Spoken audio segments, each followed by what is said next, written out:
श्रीकृष्ण जन्माष्टमी विशेष श्रीकृष्ण जन्माची कहाणी. द्वापार युगात पृथ्वीवर राक्षसांचे अत्याचार हे वाढतच होते. तेव्हा पृथ्वीमातेने गायीचे रूप धारण केले आणि ती ब्रह्मा आणि विष्णू या दोघांकडे जाते आणि ब्रह्मा विष्णूला पृथ्वीवर राक्षसांकडून होत असलेल्या अन्याय अत्याचाराविषयी सांगू लागतात.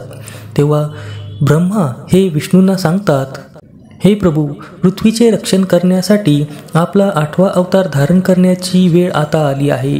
तेव्हा विष्णू म्हणतात, ठीक आहे, ब्रह्मदेव पृथ्वीचा उद्धार करण्यासाठी आणि राक्षसांपासून तिचे रक्षण करण्यासाठी मी मानव रूपात जन्म घेईल. भोजवंशी राजा उग्रसेन हे मथुरेचे राजा होते. त्यांचा मुलाचे नाव कंस असे होते. कंस हा जनतेवर, लोकांवर खूप अन्याय अत्याचार करायचा. त्याच्या ह्याच क्रूर स्वभावामुळे त्याने त्याचे वडील उग्रसेन यांना सुद्धा बंदी बनवून कारागृहात डांबून ठेवले होते. कारागृहात जाताना महाराज उग्रसेन कंसाला एके दिवशी तुझा पापाचा घडा नक्की भरेल, तू माझा मुलगा आहे याची मला अत्यंत लाज वाटते असे म्हणतात आणि सैनिक त्यांना बंदी बनवून कारागृहात घेऊन जातात आणि मग कंस मथुरेत राज्य करू लागतो. तेव्हाच कंसची लहान बहीण देवकी हिच्या विवाहाची तयारी चालू असते. देवकी ही मथुरेचे राजा उग्रसेन यांचे बंधू देवक यांची छोटी कन्या होती. तेव्हा कंस देवकीकडे जातो आणि म्हणतो, लाडकी बहीण देवकी, उद्या तुझे लग्न होणार आहे आणि तू कायमची इथून निघून जाशील. तुझ्या विना हा राजमहाल खूप खाली खाली वाटेल. तेव्हा देवकी देखील म्हणते की बंधू, मला सुद्धा तुझी खूप आठवण येईल. मग दुसऱ्या दिवशी देवकीचा विवाह वासुदेव नावाच्या यदुवंशी सरदारासोबत होतो.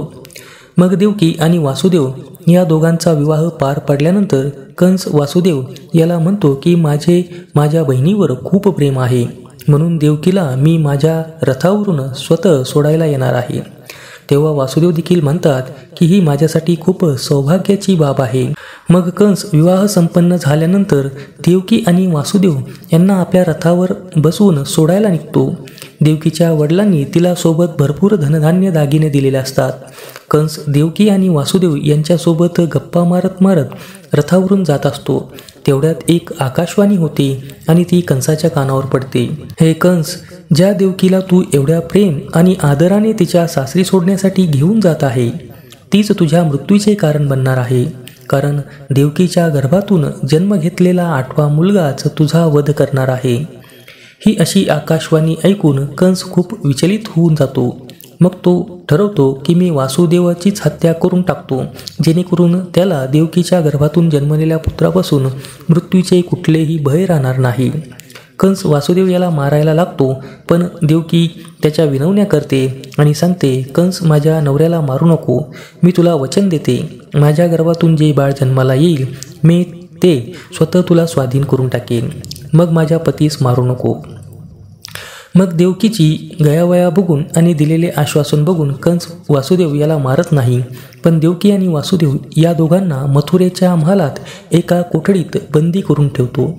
यावर वासुदेव म्हणतो, कंस, देवकी तुझी बहीण आहे, तिच्यासोबत असे वागू नको.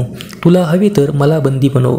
पण कंस दोघांचे काहीही न ऐकता दोघांना मथुरेतील कारागृहात बंदी करून ठेवतो.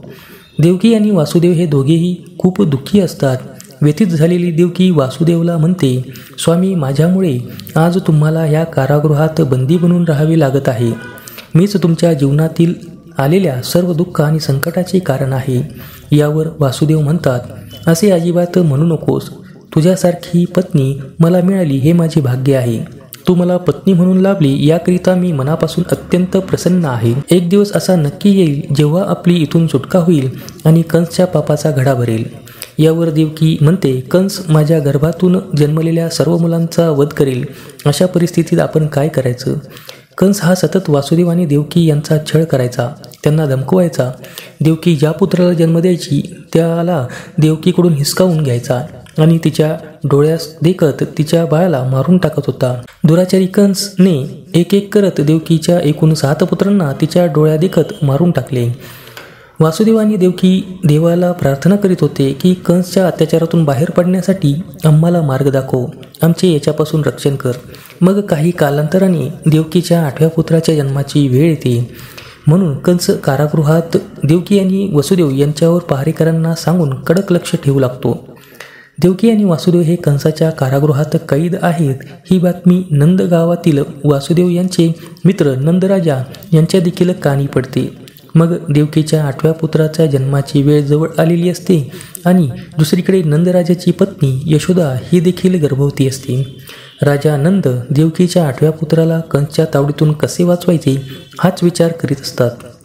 योगायोग असा होतो की जेव्हा देवकी तिच्या 8व्या पुत्राला जन्म देते तेव्हाच यशोदा देखील एका मुलीला जन्म देते.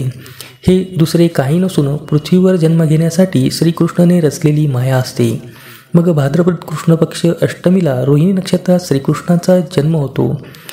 श्रीकृष्ण जन्म घेताच देवकी आणि वासुदेव कैद असलेल्या कारागृहात एक दिव्य प्रकाश निर्माण होत असतो आणि वासुदेव यांच्यासमोर साक्षात भगवान विष्णू अवतरतात आणि वासुदेवला सांगतात, हे वासुदेव, मी एक बालकाचा जन्म घेऊन देवकीच्या गर्भातून जन्म घेतला आहे. दुष्ट आणि पापी कंसाचा संहार करण्यासाठी मी हा जन्म घेत आहे. म्हणून कुठलाही विलंब न करता तू मला नंदकडे गोकुळात पोहोचव आणि नंदकडे जन्मलेले कन्या सोबत घेऊन कंसाच्या स्वाधीन करून दे. असे म्हणताच विष्णू अंतर्धान पावतात. मग अचानक वासुदेवाच्या हातातील बेड्या आपोआप सुटतात. कारागृहातील दरवाजे त्याच्यासाठी उघडी होतात आणि सर्व पहारेकरी गाढ निद्रेत जाऊ लागतात आणि देवकी बेशुद्ध अवस्थेत पडलेली असते. मग वासुदेव त्या जन्मलेल्या बाळाला एका टोपलीत ठेवतात आणि डोक्यावर टोपली ठेवून भर पावसात वादळ चालू असताना निघतात. यमुनेला श्रीकृष्णाच्या चरणांना स्पर्श करायचे असते, त्यामुळे यमुनेचे पाणी वर येऊ लागते. म्हणून वासुदेव बाळाला कसे घेऊन जायचे याबाबत खूप चिंतित असतात. पण श्रीकृष्णाच्या चरणांना स्पर्श झाल्यानंतर यमुना आपले पाणी खाली आणते. कृष्णाची ही सर्व अगाध लीला वासुदेव आपल्या डोळ्यांनी बघत असतात. मग यमुना पार करून वासुदेव श्रीकृष्णाला घेऊन नंदकडे गोकुळ येथे पोचतात आणि गोकुळात जाऊन वासुदेव राजा नंदला सांगतात की मी ह्या बाळाला तुझ्याकडे सोपित आहे. हाच मोठा झाल्यानंतर अत्याचारी कंसचा वध करून मथुरावासियांना त्याच्या अत्याचारातून मुक्त करेल. यावर राजानंद म्हणतात, मित्र वासुदेव, यशोदा गाढ झोपेत आहे. मी लगेच ह्या बाळाला यशोदेच्या शेजारी ठेवून देतो आणि यशोदेने जन्म दिलेल्या मुलीला तुझ्या स्वाधीन करतो. मग वासुदेव नंदराजाकडून यशोदेने जन्म दिलेल्या बालिकेला घेऊन पुन्हा मथुरेत येतो. वासुदेवने कारागृहात प्रवेश करताच कारागृहातील दरवाजे आपोआप बंद होऊन जातात. वासुदेवाच्या हातात पुन्हा बेड्या येऊ लागतात. सर्व पहारेकरींना देखील जाग येऊ लागते. मग बाळाच्या रडण्याचा आवाज येताच पहारेकरी कंसाला जाऊन सांगतात. वासुदेव देवकीला सांगतो की देवकीच्या गर्भातून जे 8वे बाळ जन्माला आले आहे ते मुलगा नसून मुलगी आहे. हे ऐकून पहारेकरी कंसाला सांगतात की देवकीने पुत्र नव्हे पुत्रीला जन्म दिला आहे. तेव्हा कंसला वाटते की त्याच्या भीतीने देव देखील घाबरले आणि त्यांनी जन्म घेतला नाही. विधीचे विधान बदलले आहे, पण मी कुठलाही धोका पत्करणार नाही. देवकीच्या गर्भातून जन्मलेल्या कन्येचा देखील वध करून टाकेन. मग कंस देवकीकडे त्या मुलीला हिसकावण्यासाठी जातो. तेव्हा देवकी कंसला म्हणते, कंस, तुला माझ्या 8व्या पुत्रापासून धोका आहे. ही तर मुलगी आहे, मग हिला का मारतो आहेस? हिला मारू नको. मग कंस देवकीचे काहीही न ऐकता त्या मुलीला देवकीकडून हिसकावतो आणि जमिनीवर फेकू लागतो. पण तेवढ्यात ती कन्या कंसाच्या हातातून सुटून हवेत जाते आणि अचानक देवीचे रूप धारण करते. देवी त्याला म्हणते, कंस, मला मारून तुला काय लाभ होणार आहे? तुला मारणारा तर ह्या पृथ्वीवर जन्म घेतलेला आहे आणि तो गोकुळात राजा नंद यशोदेकडे पोचला आहे. एवढे बोलून देवी अंतर्धान पावते. हे ऐकून कंस खूप चिडतो.